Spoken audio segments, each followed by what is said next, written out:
Among the negative traits of the soul is seeking leadership and fame through knowledge. This includes taking pride in and showing off with one's knowledge. This is a dangerous characteristic which can take one straight to hell. This is confirmed in a narration found in Sunan Ibn Majah, number 259.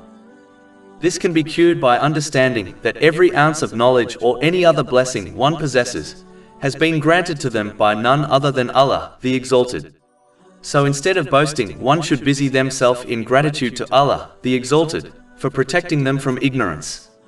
In fact, the one who boasts over their knowledge is in fact ignorant, as beneficial knowledge makes one more humble and fearful of Allah, the Exalted. Chapter 35 Fatir, verse 28. Only those fear Allah from among His servants who have knowledge.